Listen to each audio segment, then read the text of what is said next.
And I'm glad you had mentioned about film and stuff because you did some music for Neighbors 2 with Seth Rogen and Zac Efron, right? Yes. Yeah. So is that Yeah. like music that's actually like in the movie, or is it on the soundtrack? It is. It's the soundtrack has On My Block on it. The song Neighbors 2, TOO, is actually in the movie. So it's part of the actual score of the movie. Okay. And I have yet to see the movie and see. Yeah, it was just something like they wanted something, so it was something I think that I've seen the first one. I can't remember whether I've seen the second one or not, but I know I had watched. I think it was the first one. Yeah. The first one, I don't even know if I think I may have seen it, but people like it, like one of those kind of wild comedy movies. People like it. So, and it's Seth Rogen, people, funny dude, so people like it. But yeah, so that was something that came about because of the licensing of On My Block. They already wanted that song and did license the song, and then said, we love this so much. What else do you have? They think we're looking for stuff. So sent a couple things, and that was one that was chosen for the film. That's awesome. And you've also done music for other films like My Baby Daddy and Honey, as well as like TV commercials and video games. Like, as far as TV and film placements, is that more lucrative than beat placements, or is it kind of about the same? See, licensing your music is really the lucrative. This is why it's important to own your publishing. Because you don't know the life that your music can have beyond, if it's a song for somebody or beat or whatever, instrumental. If it catches the ear of people working in film, commercials, they will license that material for a length of time, and you can set what you want based on how much they want it. And you can even set your price. There have been times, just to give you an example, we always get licensing deals or requests for On My Block. A lot of them we turn down simply because the money isn't what we want. And I've gotten, there's been a lot more money made from licensing material than from beat placements. Beat placements is cool. You get your front end, you get your back end, you get your publishing, get your royalties off of it. But the licensing puts you in a whole nother place. Now, that's of course if people want to license their music. Not everything gets licensed that you work on. It has to be something that people want to actually use for something. But yeah, absolutely, I would say that having a song that captures the essence and soul of what people want for their commercial or movie, and then it gets put out there in a whole different format for a lot of times a wider audience. And it's for a limited time. A license could be 6 months. It could be 6 months with a renewal, a year. It could be for a one-off. I mean, I literally sold one track to Nike for a commercial that they were using for an event that they had. They had an in-house event, and they bought something just for an event. So it was a one-off. And that's the only time that they used it, just in that event. Just for the one-off event. Yeah. Wow. So so then I'm free then to go and still go back and sell that track if I wanted to. Yeah. And video game, all of that is really TV commercials. It's a very lucrative area, which is why it's kind of hush mouth. Like a lot of people are looking to work with the latest artist if they can.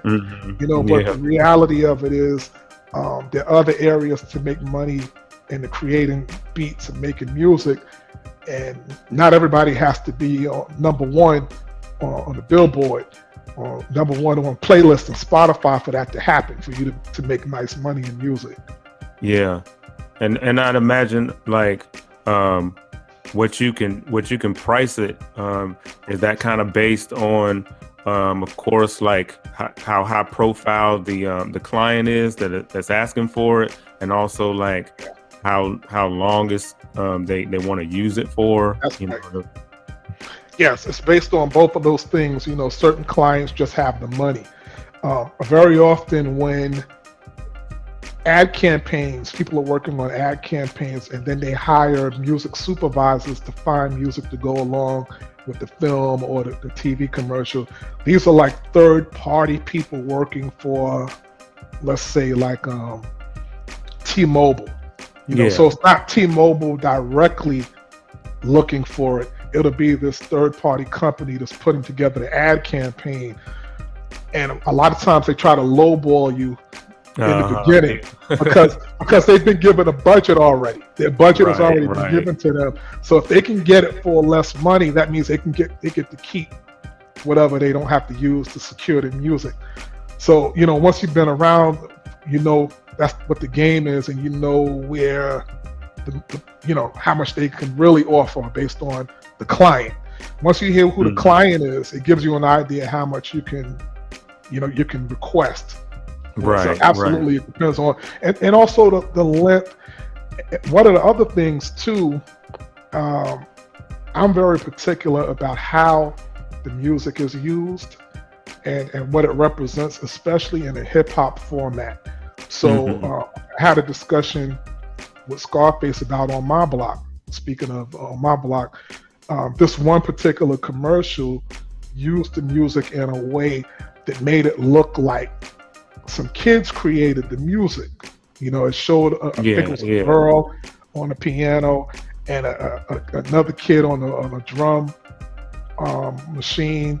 So people who don't know the song, which is a lot of people who may not necessarily know the record, we're talking the song is almost 20 years old now. So if you're watching the video, you're watching the commercial, you would think, oh wow, look at that, that's a nice song that these kids made. Right. So it presents the song in a way, it takes away. It's funny, but that people don't think about the image of how the music is being used and the legacy.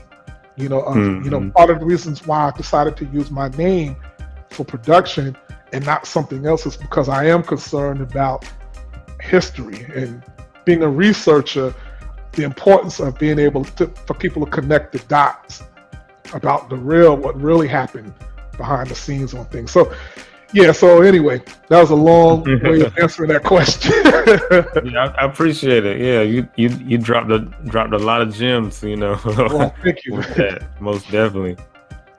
And you've done music for like Madden football and Reebok, Lugs, and Comcast.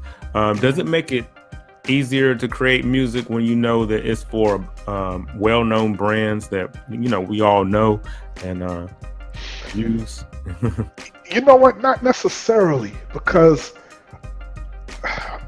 when you're working with an artist is kind of plugged into the culture. And you know what they like a lot of times, at least kind of, and then they know what you do, so you can kind of connect kind of in that place. Sometimes because of the ad campaigns and you're dealing with people who are representing the company, not necessarily the company, maybe not even really knowing the hip hop music per se or the culture. They just want something, want something that sounds like Annie Up. You know what I mean? So everybody wants something that sounds like Annie Up. But the reality of that, even as a creative, you may not even want to do that because that's that brother D. Who was it? I can't think of the brother's name. DR period. Yes, DR period.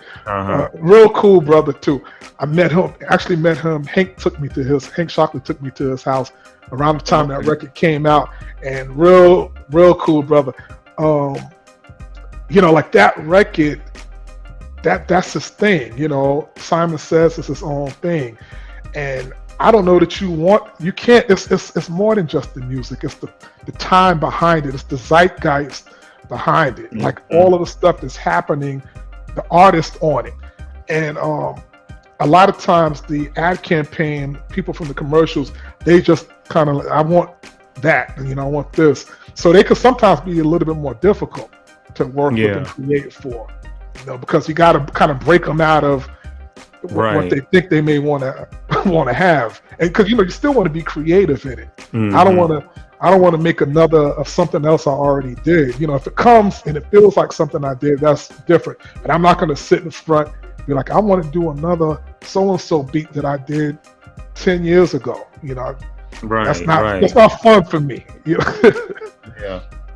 Yeah, because that's what I was gonna kind of ask you too. Is like, you know, when you working on TV and film and video games, like, you know, how challenging is it? Because, you know, I know they have an idea in mind of what style and stuff that they're looking for, but like the way, how can you meet in the middle of like, this is what I bring to the table, and I'm gonna try to appease you, but still, you know. And that's like really crazy or corny, you know. And that's really what it is. You know, luckily, I will say, I think that a lot of the companies, the marketing companies, and a lot of the companies looking to use hip hop or even dance music, they're a little bit more clued in into what is a little kind of cooler, you know, for lack of a better way of saying it, and not so much like the kind of campy hip hop, you know, like maybe 10, 15, even 20 years ago. As long as you had the drum loud enough, it was hip hop, you know. So we're not really there anymore. I think that it has a little bit more taste now than it used to be. So that makes it a little easier to, you know, just be an artist when you're doing stuff for movies and film commercials than it used to be. Okay.